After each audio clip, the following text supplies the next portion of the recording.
دوستو آج کا سوال کیا فرماتے ہیں علماء دین و مفتیان شرع متین اس بارے میں کہ آج کل سردی کا موسم ہے، بعض علاقوں میں سردی کی شدت کے ساتھ برف باری بھی ہو رہی ہے۔ ہمارا علاقہ بھی کئی ماہ تک مسلسل شدید سردی اور برف باری کی لپیٹ میں رہتا ہے اور ٹیمپریچر بھی مائنس میں چلا جاتا ہے۔ بسا اوقات نماز کے لیے وضو یا فرض غسل کرنے میں کافی آزمائش ہو جاتی ہے، کیونکہ پانی بہت ٹھنڈا ہوتا ہے اور اسے گرم کرنے کا بھی کوئی بندوبست نہیں ہو پاتا۔ تو ایسی صورت میں تیمم کی اجازت ہے یا نہیں؟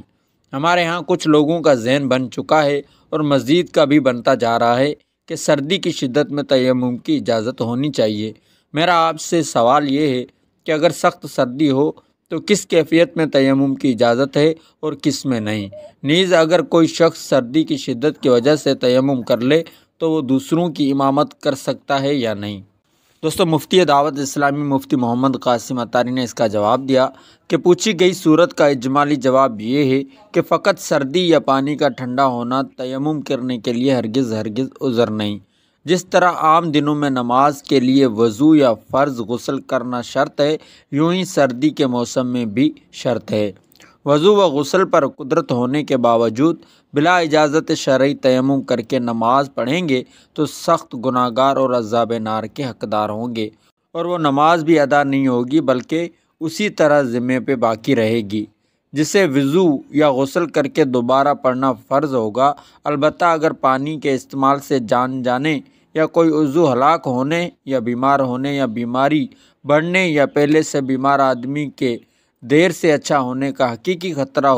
موجود ہو تو اس صورت میں تیمم کرنے کی اجازت ہوگی اور تیمم کر کے امامت بھی کر سکتے ہیں۔ آج کل دیکھا جائے تو عموماً گھروں میں گیزر، راڈ یا کم از کم چولہا ضرور ہوتا ہے جس سے بآسانی پانی گرم کر سکتے ہیں۔ نیز موٹے بستر، لحاف، ہیٹرز یا آگ بھی موجود ہوتی ہے نہانے کے بعد، جس سے اپنے آپ کو سردی سے بچایا جا سکتا ہے۔ یہی وجہ ہے کہ انتہائی سرد علاقوں میں بھی رہنے والے کثیر افراد جو نماز کی اہمیت جانتے ہیں وہ نماز کے لیے وضو یا غسل ہی کا اہتمام کرتے ہیں، کیونکہ انہوں نے اس کے لیے پہلے سے بندوبست کیا ہوتا ہے۔ لہٰذا بقیہ افراد پر بھی لازم ہے کہ وہ وضو و غسل کے لیے مناسب بندوبست کر کے رکھیں تاکہ نماز جیسی اہم و اعظم عبادت کہیں ضائع نہ ہو۔ بلکہ مسلمانوں کو چاہیے کہ وہ زیادہ ثواب کی امید پر سردی میں بھی خوش دلی کے ساتھ وضو و غسل کر کے نماز ادا کریں، اگرچہ اس کے لیے انہیں کچھ زیادہ مشقت برداشت کرنی پڑے گی کہ حضور اکرم صلی اللہ تعالی علیہ وسلم نے ارشاد فرمایا،